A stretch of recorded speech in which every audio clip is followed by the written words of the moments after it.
სოფლიო ადევნებდა თვალს, როცა ირანის ცა გადაექცა ამერიკული სამხედრო ისტორიის ყველაზე სადაო თვითმფრინავის Lockheed Martin F-35 Lightning II-ის საბოლოო გამოცდის არენად. ათწლეულების განმავლობაში კრიტიკოსები ამ თვითმფრინავს $1 ტრილიონ მარცხს უწოდებდნენ. მას უწოდებდნენ ძალიან მძიმე, ძალიან ნელ, ძალიან ძვირად ღირებულსა და ზედმეტად რთულ მანქანას. ამერიკის მტრებმა მთელი თავდაცვითი ქსელები ააგეს იმ არაუდზე, რომ F-35 არასოდეს გაამართლებდა მის ირგვლივ არსებულ აჟიოტაჟს. შემდეგ ირანში ომი დაიწყო და F-35 ცაში აფრინდა. ხოლო ერთი თვის განმავლობაში Lightning II სრულად შეცვალა საჰაერო ბრძოლების წესები. მან ჩუმი საჰაერო ჩამოგდებებიც განახორციელა, ოკეანეზე დრონი ჩამოაგდო და გადაურჩა პირდაპირ საზეინდო რაკეტის სტარტმას, რაც სხვა თვითმფრინავებს გაანადგურებდა. ამით მისი სკეპტიკოსები საბოლოოდ უნდა გაჩუმებულიყვნენ. მაგრამ F-35-ის პროგრამა თავიდანვე გაჟღენთილი იყო სკანდალებით. მაშინაც კი როცა ამ თვითმფრინავებს საბრძოლო მისია ჯერ არ ჰქონდათ შესრულებული, სამხედრო ანალიტიკოსები და თავდაცვის ექსპერტები ერთსა და იმავეს იმეორებდნენ. ისინი ამტკიცებდნენ, რომ ეს მეხუთე თაობის გამანადგურებელი უზარმაზარი ფულის ფლანგვა იყო. ისინი ამტკიცებდნენ, რომ მისი სტელს მახასიათებლები მხოლოდ მარკეტინგული ხრიკები იყო. ტექნიკურ მახასიათებლებს კი უსაფუძველ სიტყვებად მოიხსენიებდნენ. ისინი პენტაგონს ადანაშაულებდნენ იმაში, რომ $1 ტრილიონი დახარჯა გაბერილ თვითმფრინავზე, რომელიც ვერც კი მოიგებდა ახლო საჰაერო ორთაბრძოლას, ბევრად ძველ და იაპ მოწინააღმდეგეებთან. ირანი სრულიად განსხვავებული ტიპის საჰაერო ომისთვის ემზადებოდა. ისინი დიდ ინვესტიციებს დებდნენ ეგრეთ წოდებულ სტელსის საწინააღმდეგო რადარის სისტემებში და მანევრულ მსუბუქ გამანადგურებლებში. ისინი ფიქრობდნენ, რომ თუ ამერიკელ პილოტებს ვიზუალურ მანძილზე მიიყვანდნენ, F-35-ის ჩამოგდება ძალისხმევის გარეშე იქნებოდა შესაძლებელი. მაგრამ ეს მთელი მოსაზრება სრულიად არასწორ საფუძველზე იყო აგებული. 35-ის კრიტიკოსებს ამ გამანადგურებლის არსი სრულიად გამორჩენიათ, რადგან 35 ტრადიციული გამანადგურებელი თვითმფრინავი არ არის. ეს არის ფრინავი სუპერკომპიუტერი, მომავალი თაობის თვითმფრინავი, რომელსაც შეუძლია მტერი დაინახოს და მოისმინოს, მანამდე სანამ ისინი საერთოდ მიხვდებიან, რომ ის იქ არის. ეს არის ფრინავი ინფორმაციის ხრუბენი, რომელიც დაზვერვის მონაცემებს ისრუდავს. მას შეუძლია მყისიერად გაუზიაროს ინფორმაცია სხვა თვითმფრინავებს. მიაწოდოს მოკავშირე ერთეულებს ისეთი მონაცემები, როგორიცაა სამიზნის ტელემეტრია, რათა მუდმივად წინ იყვნენ საფრთხეებთან შედარებით. ირანი ტრადიციული საჰაერო ბრძოლისთვის ემზადებოდა, მაგრამ შეერთებულმა შტატებმა შემდეგი თაობის საბრძოლო მანქანა შექმნა, რათა უზრუნველყო, რომ საჰაერო ბრძოლა რეალურად არასდროს მომხდარიყო. და ირანის ომის პირველმა კვირებმა ზუსტად დაამტკიცა, რამდენად მომაკვდინებელია ეს მანქანა სინამდვილეში. 2026 წლის 4 მარტი, დღე, როდესაც ყველაფერი, რაც ირანს ეგონა რომ იცოდა F-35-ის შესახებ, დაინგრა. დილით ადრე ირანელი პილოტი თავის სტანდარტულ საპატრულო მარშრუტს ასრულებს იაკოვლევ იაკას 30-ით. ის განირებს ცას ქვეყნის დედაქალაქ თეირანის თავზე. აკვირდება და ელოდება ნებისმიერ უმცირეს მინიშნებას ისრაელის ან ამერიკული ძალების გამოჩენის შესახებ ჰორიზონტზე. იაკას 30-ის სენსორები დუმს, ის ვერაფერს ხედავს, მაგრამ თუ მტრის რომელიმე თვითმფრინავი გამოჩნდება, პილოტი მზად არის მათთან საბრძოლველად. რუსეთში შექმნილი IAK-130 არის ქვებგერითი ორსადგომიანი გამანადგურებელი, რომელმაც პირველი ფრენა 1986 წელს შეასრულა და ისტორიულად გამოიყენებოდა როგორც რეაქტიული სასწავლო თვითმფრინავი და მსუბუქი საბრძოლო თვითმფრინავი.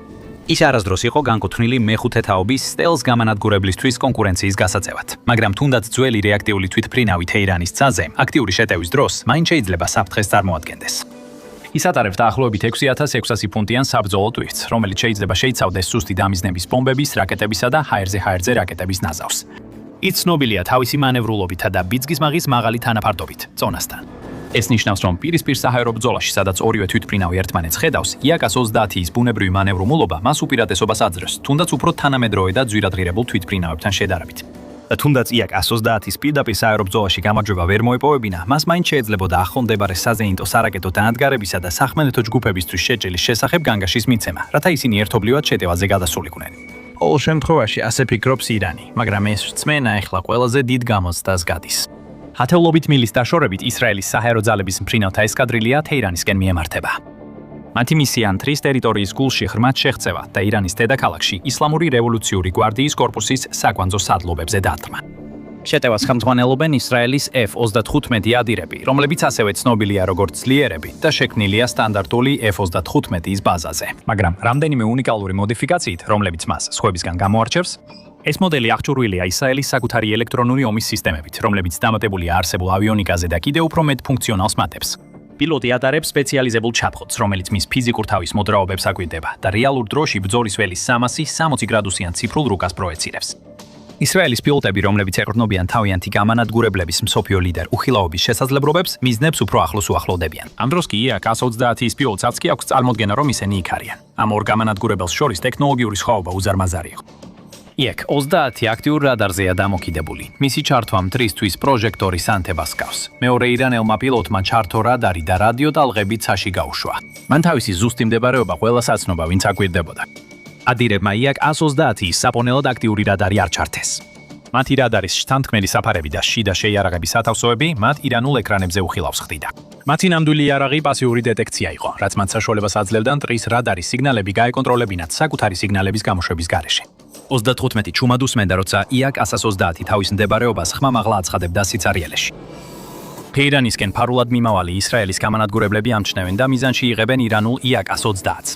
ერთ-ერთი ადირის პილოტი უშვებს ხილვადობის მიღმა მოქმედ რაკეტას, რომელიც შიდა განყოფილებიდან ვარდება და ცასკვეთს მახ-4-ის სიჩქარით. იაკ 130-ის პრიმიტიული სენსორები ბოლომდე ჩაბნელებულია, სანამ რაკეტის აქტიური მაძიებელი ბოლო რამდენიმე წამში არ ჩაესწრება.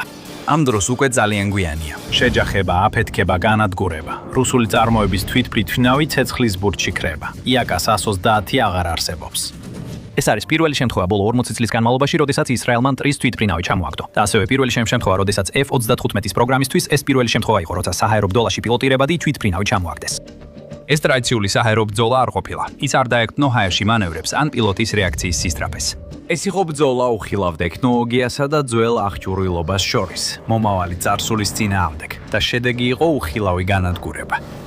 ამ მომენტიდან მოყოლებული F-35-ს ბევრად უფრო სერიოზულად უნდა მიუდგნენ. მაგრამ არ აქვს მნიშვნელობა, ტექნოლოგიური უპირატესობა რამდენად დიდია, ომი არასოდეს არის უნაკო თამაში. F-35-მა სკეპტიკოსები გააბათილა. ჩანდა, რომ F-35 მზად იყო, დარჩენილი კონფლიქტის განმავლობაში ცადაებრო ირანის საჰაერო სივრცის უდაო მეფე. მაგრამ შემდეგ დადგა დღე, როცა ყველაფერი ისევ შეიცვალა.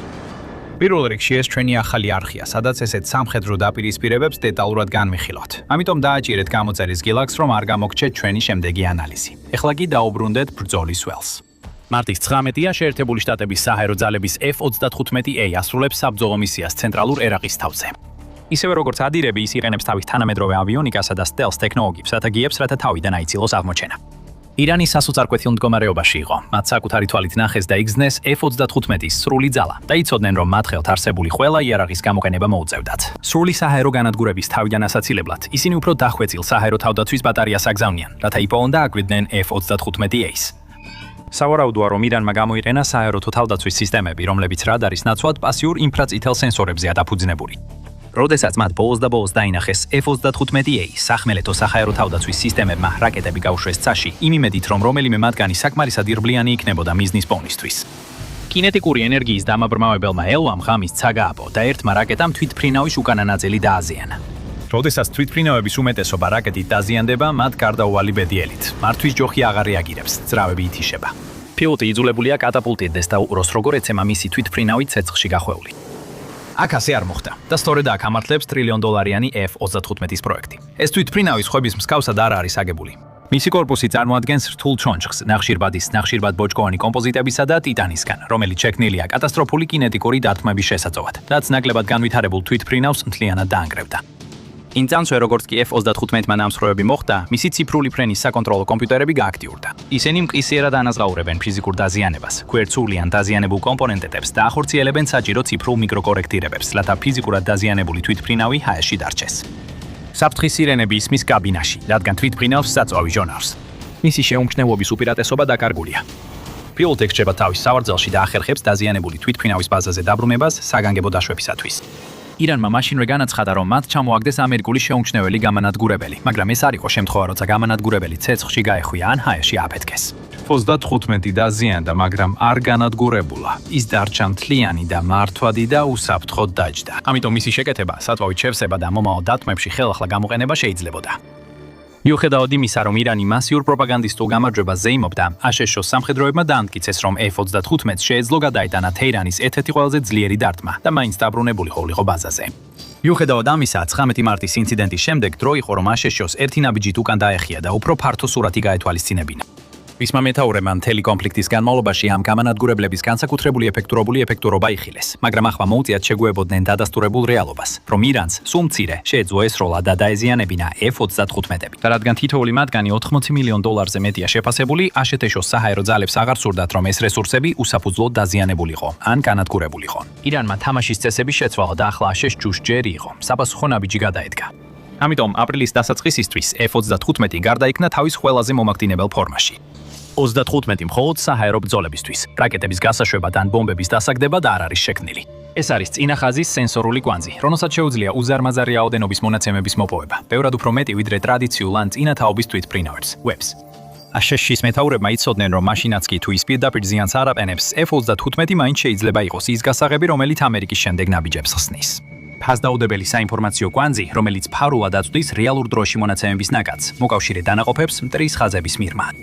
F-35 ახლა გახდებოდა გადამწყვეტი რგოლი, უფრო დიდ განადგურების ჯაჭვში, უზრუნველყოფდა დაზვერვით ინფორმაციას, რომელიც სხვა თვითმფრინავებსა და რაკეტების გაშვების ჯგუფებს სჭირდებათ, რათა თავიანთი სამიზნეები თითო-თითოდ უმოწყალო ეფექტიანობით გაანადგურონ.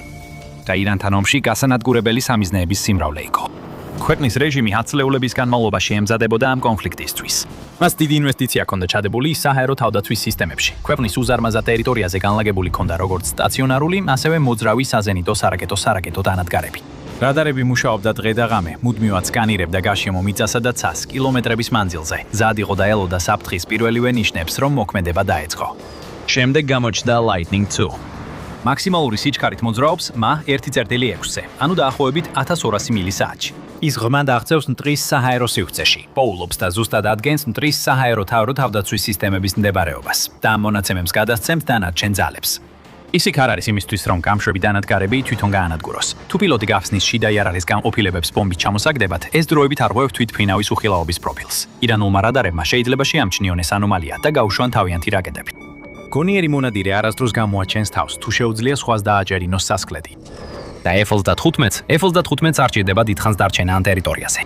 მისი საკუთარი რადარები და ავიონიკა იმდენად განვითარებულია, რომ შეუძლიათ ირანის საჰაერო თავდაცვის ზონის მკაფიო რუკის შექმნა. გაუნსხივებლების რუკირების და გამშვები მოწყობილობების მდებარეობის იდენტიფიცირების შემდეგ F-35-ის სამუშაო ფაქტობრივად დასრულებული იქნება. ის სწრაფად შეძლებს უსაფრთხო მანძილზე უკან დახევას, სანამ საფრთხის ზონის გარეთ პოპი დამთხმელები საქმეს გადაიბარებენ.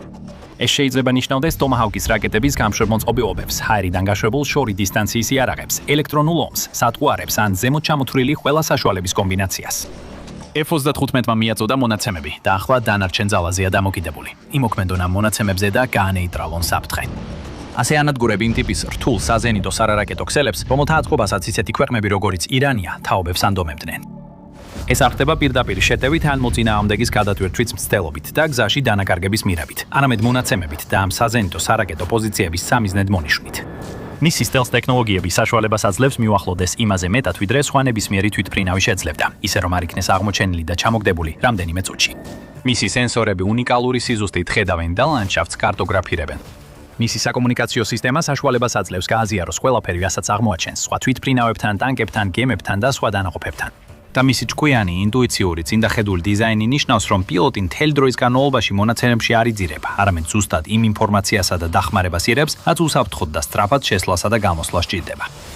ეს იყო ერთ-ერთი ყველაზე დიდი გამორჩენა F-35-ის კრიტიკოსების მხრიდან, როდესაც ისინი ამ პროგრამის განხილვას ცდილობდნენ. მათ ეგონათ, რომ F-35-ს უნდა ქონოდა მსოფლიო დონის საჰაერო ბრძოლაში უპირატესობა, რათა თავისი მაღალი ფასი გაემართლებინა.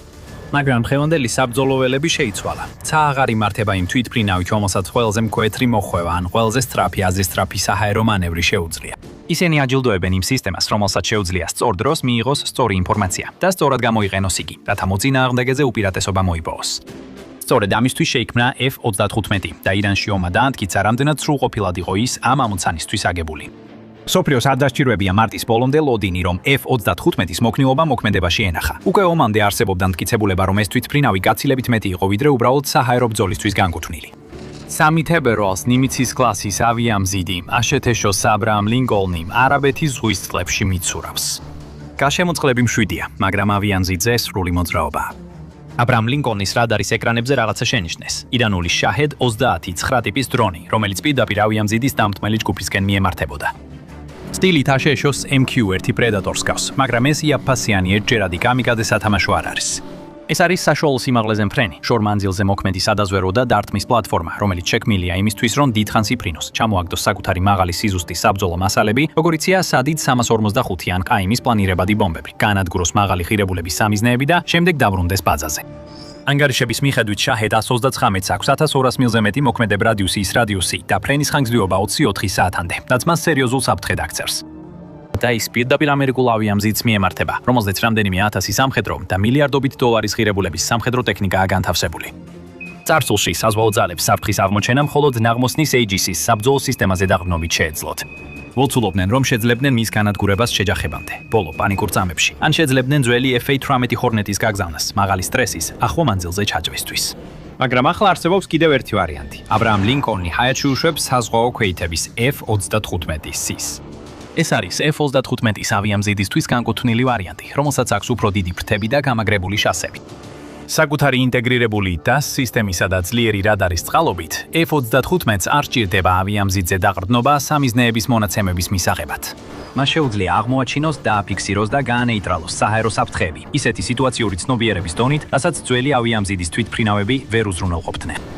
შაჰედ 38-ის მაქსიმალური სიჩქარე დაახლოებით 27 მილისაათშია, რაც ნიშნავს, რომ მას შეუძლია ავიამზიდთან კონტაქტი რამდენიმე წუთში დაამყაროს. არც ერთი წამი არ უნდა დაიკარგოს, სანამ დრონი ჰაერშია. ეს ნიშნავს, რომ ის ერთი ნაბიჯით უახლოვდება დარტყმის ჯგუფს, ერთი ნაბიჯით უახლოვდება რეალურ ოპერაციულ საფრთხედ გადაქცევას და ერთი ნაბიჯით უახლოვდება ბევრად უფრო საშიში პასუხის გამოძორას. მაგრამ მას ეს შანსი არასდროს ეძლევა. F-35 აღწევს სროლის პოზიციას, პილოტი იღებს გადაწყვეტილებას და წამში ჩაჭრა დასრულებულია. რადარის ეკრანზე წერტილი ქრება, საფრთხე გაქრება, მანამდე სანამ დრონი ოდესმე დაინახავს სუპერავიამზიდის გვალს. ეს არის F-35-ის ძალა და სწორედ ამიტომ 10 წლეულის წინანდელი კრიტიკა F-35-ს მიმართ სრულიად უსაფუძვლოა. კრიტიკოსებმა თვითმფრინავი მოძველებული სტანდარტებით შეაფასეს. მათი შეხედულებები დაფუძნებული იყო საჰაერო ბრძოლების წესებზე, რომლებიც უბრალოდ აღარ მოქმედებს. ქმელეთზე მას შეუძლია შეიჭრას მტრის საჰაერო სივრცეში და ეტაპობრივად გაანადგუროს საჰაერო თავდაცვის ქსელები. ჰაერში მან უკვე მოიპოვა ისტორიული პირველელი გამარჯვება პილოტირებად თვითმფრინავთან ბრძოლაში და უეჭველია, რომ ამას კიდევ ბევრი მოხვება. დამას ყველაფერს აკეთებს ისე, რომ არა მხოლოდ ერთ-ერთი ყველაზე თანამედროვე თვითმფრინავია დღეს არსებულთაგან, არამედ ერთ-ერთი ყველაზე გადარჩენის უნარიანიც. მიწაზე განთავსებული სისტემიდან პირდაპირ რაკეტით დათმის შემდეგაც კი მან დაამტკიცა, რომ მთლიანობის შენარჩუნება სავსებით შეუძლია. საბაზო ბაზაზე დაბრუნებისა და უსაფრთხო საგაგანგებო დაშვების პროცედურისთვის F-35 არასდროს შექმნილა როგორც უბრალოდ კიდევ ერთი მანევრული რეაქტიული თვითმფრინავი. ის აშენდა იმისთვის, რომ მთელი საბრძოლო სივრცე დაეკავშირებინა. ის ხედავს ომის ნისლში, მოქმედებს როგორც ამერიკული დამთმელი დაჯგუფების ფარული, ყოლის მხედველი თვალი. ირანი წლების განმავლობაში ემზადებოდა საფრთხეებისთვის. მას ეგონა, რომ ესმოდა, მაგრამ ეხლა საქმე იმაშია, ვინ დაინახავს პირველად, ვინ გაიგებს პირველად, ვინ მოახდენს რეაგირებას პირველად და ვინ მოკლავს პირველად. ეს არის ის სამყარო, რისთვისაც F-35 აშენ და შედეგები აშკარად ჩანს. კიდევ ერთი მაგალითი იმისა, თუ როგორ გახსნა ამერიკისა და ისრაელის საჰაერო დომინაციან გზა, შესაძლოა მთელი კონფლიქტის ყველაზე კრიტიკული მომენტისთვის. უყურეთ შემდეგ ვიდეოს იმის შესახებ, თუ როგორ გაანადგურეს მოკავშირე ძალებმა აიათოლა და ერთიან გამანადგურებელ იერიში თავი მოკვეთეს ირანის რეჟიმს. მადლობთ ყურებისთვის და შევხვდებით შემდეგ საბრძოლო ველზე.